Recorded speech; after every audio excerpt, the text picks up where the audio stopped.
When I was 19 and a sophomore in college, I had a boyfriend I thought I really loved. Looking back, maybe it was just teenage puppy love infatuation. Not sure, but I guess it's not important. I know I'm very biased and what I want is what's best for my daughter, but I think my feelings are getting in the way of that. I had been with Tom for about 8 months at that point. He was on the baseball team and very popular. But one day I discovered I was pregnant and told Tom. He freaked out and got super pissed. He demanded I get an abortion, said he would not stay with me otherwise. He did offer to pay the full expenses of it though. So I went to the clinic and I couldn't do it. I'm very pro-choice and told myself the logical thing to do would be to have an abortion. But when it came down to it, I just couldn't do it.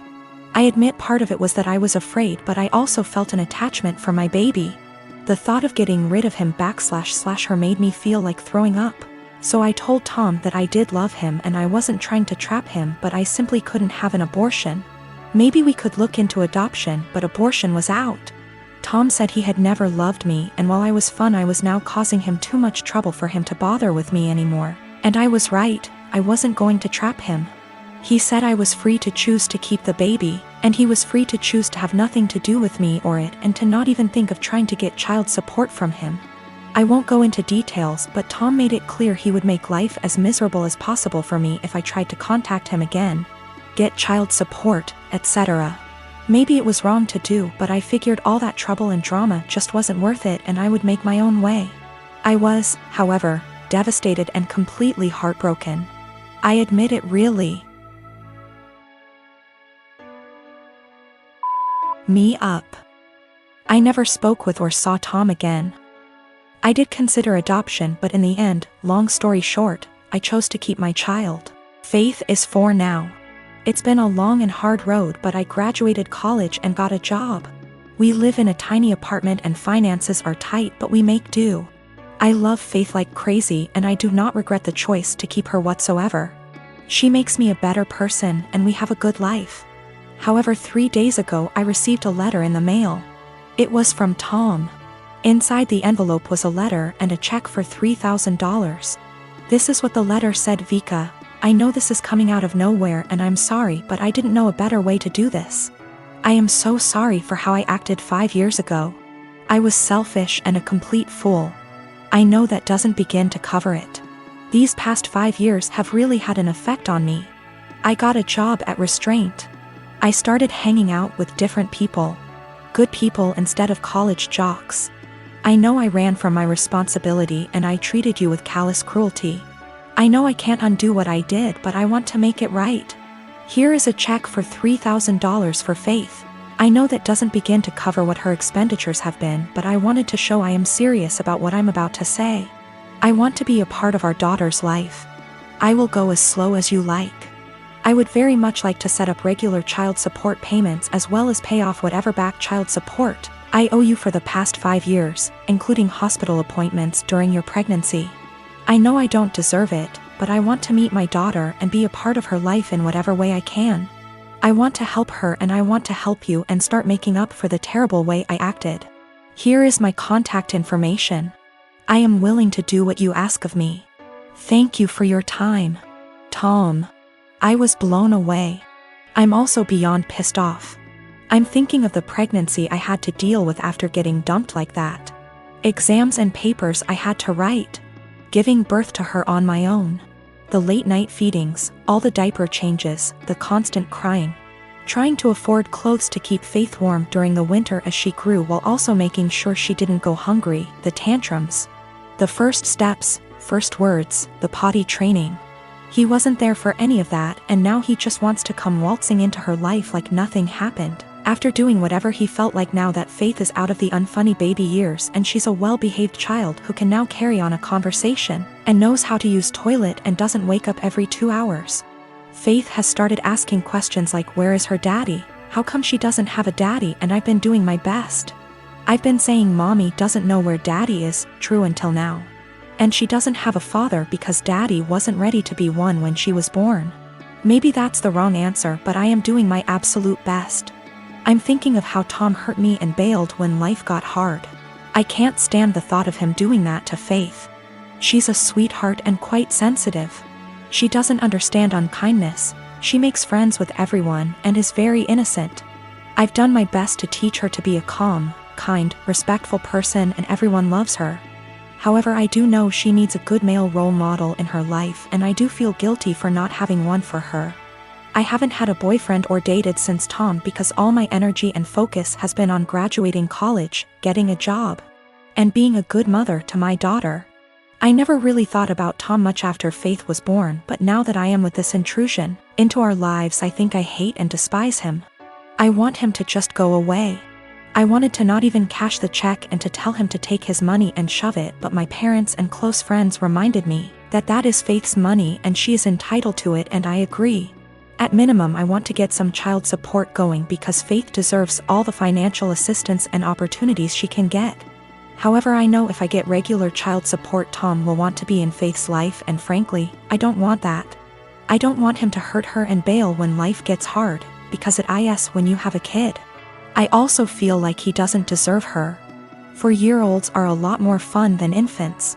How convenient he suddenly shows up and wants to be a dad when the hardest part is out of the way.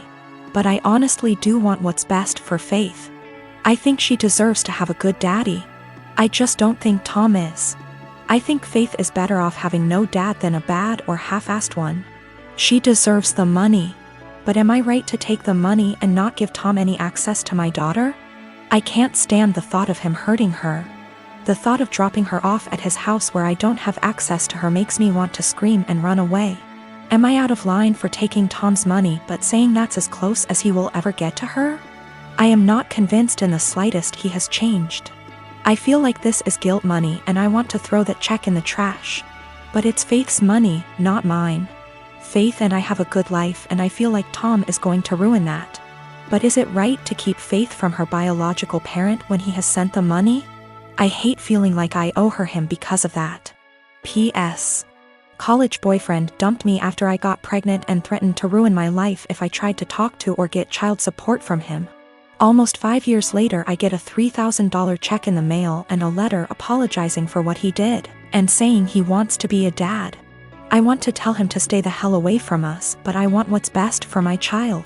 Tom is listed as the father on the birth certificate.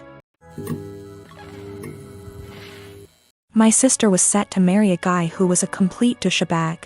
He seemed like a nice catch to any outsider. He was tall, handsome, very confident, a doctor. Basically the sort of guy any woman would swoon over. Unfortunately, he was a sociopathic, unrepentant narcissist, devoid of any empathy, who would take out his anger on anybody he felt beneath him and seemed to enjoy doing it. You know how basically they say, don't look at how your partner treats you, look at how he treats others. And that's how he'll eventually treat you. My sister didn't pick up on that. I picked up on it early. This guy was really mean. Would berate and insult people for the smallest thing and would lose his cool with anybody who looked at him the wrong way. He started doing it to me, and I told my sister early on, this guy's an asshole. She was like, nah, you two will eventually get along, you just got off on the wrong start. I told him I've seen him do that to other people, but she seemed to think, oh, but he's nice to me, I'm the special one. Maybe I can change him. Or I have no idea what she was thinking. After about 2 years together, when they were engaged, the cracks were evident. My parents loved him. His dad and my dad go way back. They both went to the same medical school together and have been close friends for decades. Her fiancé is also good friends with my 2 older brothers. After 2 years, my sister was realizing this guy was an asshole. He's always been an asshole, and he won't change. There was a really painfully obvious example one day when we were having dinner, and my sister's fiancé and my dad were having a discussion about something political. My sister tried to offer her opinion into the discussion, and they both snickered. Then this guy just started berating her and ripping into her in front of everyone, making her feel this small. I could sense her pain. She was just quiet and just sat there taking it. I was thinking, what are you doing with this guy? He has no respect for you. He has no love for you. Another time our family was at this dinner function where a lot of big people were around. My sister's fiancé completely left my sister alone at the table with me, and was sitting at this other table with 2 women, very obviously flirting with them semi-drunk. He just left her all alone at the table. I asked her what was wrong, why was he ignoring her?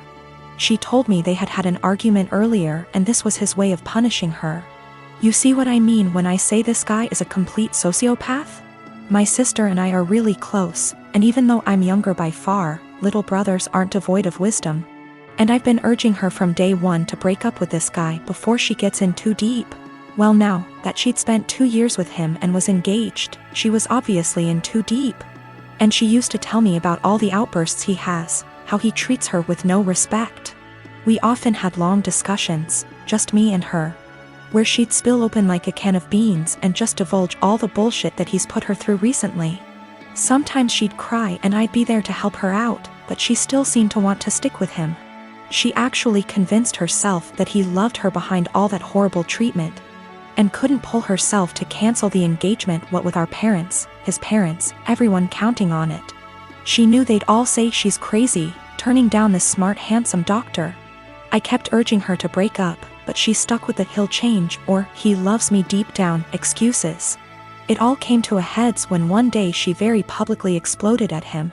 We were having a huge dinner, both sides of our families, and I was sitting next to him. He kept bullying me the entire night. "Move your elbows over, couldn't you wear something a bit more presentable? Stop sticking your hand out like that, it's rude, don't you think you've had enough of that?" If I asked him to pass a bowl or the sauce or something, he'd hand it over but then pull away and be like, "Say please, say thank you." He was smiling the entire time, laughing. My 2 older brothers were also snickering. They didn't seem to mind this guy was publicly bullying me and having fun with it. He and my dad started having one of their conversations again, and my dad started airing out all his general frustrations and disappointments regarding me. And they started both talking about my life openly in front of me. Her fiancé then turned to me and started openly lecturing me, and when I tried to ignore him, "Hey, are you listening to me? What's the matter with you? Your dad never taught you any respect?" My sister just then basically exploded. She was sitting at the other side of the table, guessing she didn't want to be near him, but she was watching what was going on the entire time. My sister just then basically exploded. She was sitting at the other side of the table, guessing she didn't want to be near him, but she was watching what was going on the entire time. I am currently divorced from my ex Thomas of 30 years. We ended up seeing a lawyer to help with dividing stuff. Everything was pretty much wrapped up till he said he no longer wanted any part of our kids' lives. I didn't argue with him about it since I already know what it's like having a parent who doesn't want you around, or wants to be in your life. I asked what he wanted me to tell the kids and he just said, "Whatever you think is best, I don't care. I don't want to parent anymore." Everything was in agreement and signed with no fuss. A few weeks later I get a call from my ex-mill asking if we could meet each other. When I came over she broke down crying and begging to let my ex see his kids again. I was confused about what she meant because not once did he contact me after meeting the lawyer. She went on about how my ex said he really missed them and that I was just a petty B*TCH for taking full custody. Also that he was crying for days about it. I told her my version of events and she called it BS, saying her son wouldn't lie like that, especially not about his kids. Then I decided to call him in front of her. He didn't know she and I were meeting that day. I said, "Hey, has a soccer game in a few days," which he did, and I was wondering if you wanted to go? I know he'd really love it and be happy to see you. He instantly said no. I already said I'm not doing this anymore. I asked, "Well, how do you think this is going to affect Denise, his mom? She is over the moon about them." He just said she loves me more than the kids, so I doubt this will be an issue for her. After a bit more talking we finally hung up. Ex-Mill was straight-faced and nodded at everything that just happened. She asked me to leave and said we would be in touch. Later that day I got a call from my ex saying how it's my fault he was kicked out of his mom's house, and possibly will be taken off her will. Also that none of his family members will talk to him because of what ex-Mill heard. He threw a lot of insults at me before I hung up, and now him and his mates keep calling and texting me. My friend is saying I shouldn't have said anything in the first place and I ruined his life. Yes, I plan to let Denise see the kids because I know she just wants to give them the world along with the rest of his family. I am a 41 years old male, single dad with a 13-year-old daughter Lacey. My wife died in childbirth and it's just been me and Lacey all her life. My sister has been a big help in raising Lacey, and we do keep in contact with her maternal grandparents. The issue started a couple of months ago when Lacey started her period. I knew this day would come, so I spoke to my sister, my female best friend, and my mother-in-law to be well prepared. I gave her the talk with her grandmother and aunt there. I buy her pads and tampons. I even have Midol and heating pads ready for Lacey when she needs them. The problem began when I began to notice a smell coming from Lacey's room.